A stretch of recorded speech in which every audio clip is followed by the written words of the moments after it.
sau khi thực tập nguyên lý Nam Mô A Di Đà Phật 6 tháng bằng ý niệm và pháp chiếu minh, thì chúng ta bắt đầu thực hành đứng đắn, soi hồn, pháp luân và thiền định. Bây giờ tôi xin bắt đầu thực tập. Vô rồi chúng ta dùng nhắm mắt, dùng ý niệm, co lưỡi răng kề răng, ý niệm Nam Mô A Di Đà Phật. Lúc nào cũng ngó thẳng ở đây, Phật tưởng ở bên trên trung tim bộ đầu. Nam Mô A Di Đà Phật. Ý niệm 3 lần như vậy. Rồi nói Nam Mô Tây Phương Cực Lạc Thế Giới Quán Thế Âm Bồ Tát.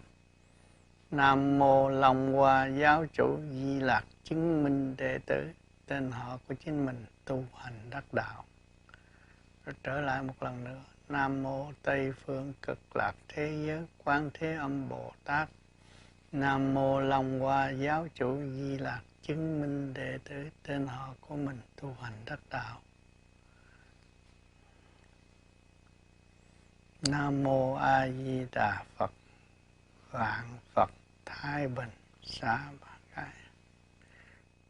Bắt đầu làm pháp soi hồn, co lưỡi răng kề răng.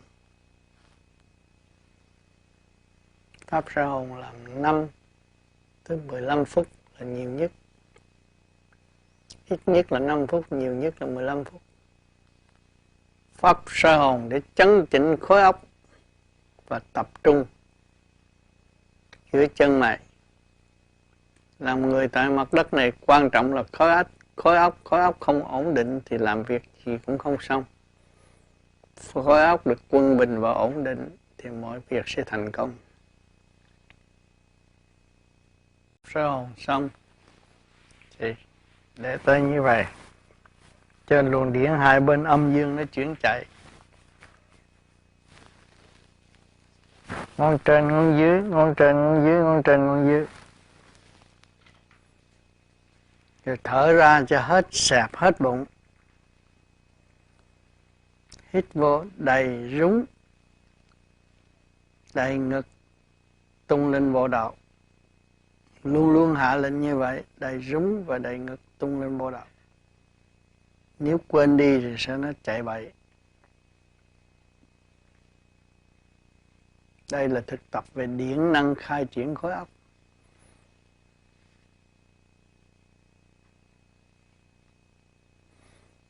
Sự sanh tồn của con người nhờ nguyên khí mà sống mạnh.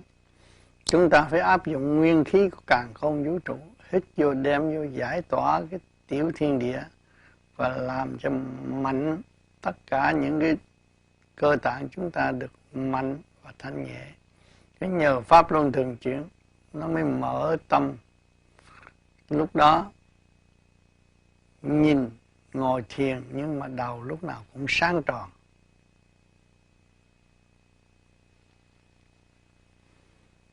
Khi thở ra phải xẹp hết cái bụng. Tại sao khi chúng ta hít thở là chúng ta giải cái độc tố trong người ra.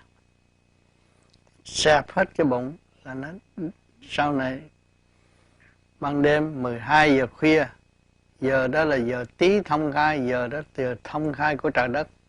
Chúng ta mượn cái trớn để giải tỏa tất cả những độc tố trong người. Sáng nó sẽ đi bằng đại tiện và tiểu tiện. Và lúc chúng ta thiền đó là chúng ta đem độc tố từ hơi thở ra. Luôn luôn hạ lệnh đầy rúng, đầy ngực, tung lên bộ đầu. Cố ý đem tất cả độc tố ra ngoài cơ tạng thì luồng điển nó sẽ được thanh nhẹ, hội tụ trên khối óc.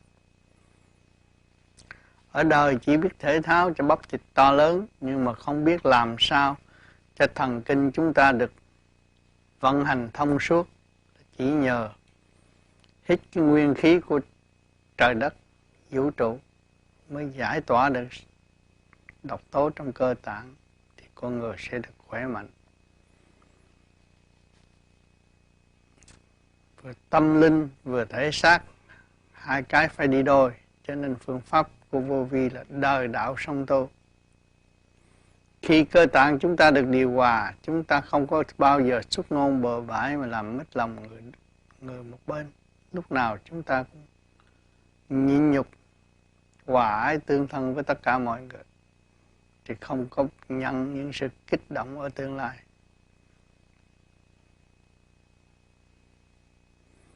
Những người căng nặng, tu hoài, không thấy Phật, không thấy thanh nhẹ, thì cần phải làm pháp luân thường chuyển nhiều. Siêng năng chú ý vào bộ phận đó, thì bên trong sẽ khai thông, huệ sẽ sáng, tâm sẽ yên ổn.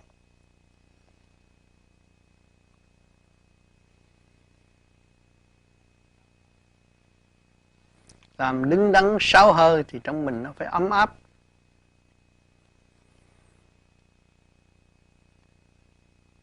Còn những người làm mà thấy cơ tạng không được ấm áp là bộ ruột bị nghẹt không thông rồi. Sự vận hành không có điều hòa, máu huyết không có điều hòa.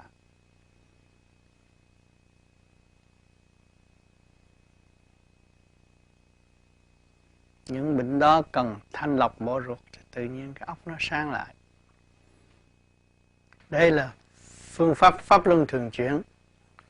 Hít cho đều đặn, khi thở ra cho xẹp bụng, hít vô cho đầy bụng, và luôn luôn hạ lệnh đầy rúng đầy ngực tung lên bộ đầu.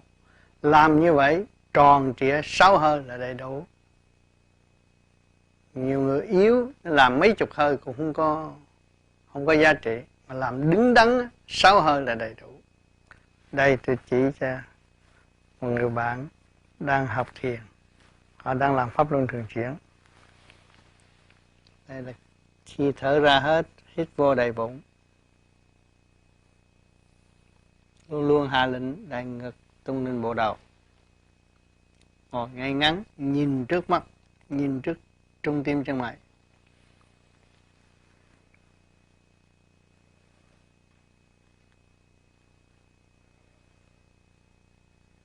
Làm đứng đắn như vậy là cái nó chạy tròn trong cơ thể, khỏe, con người cảm thấy khỏe.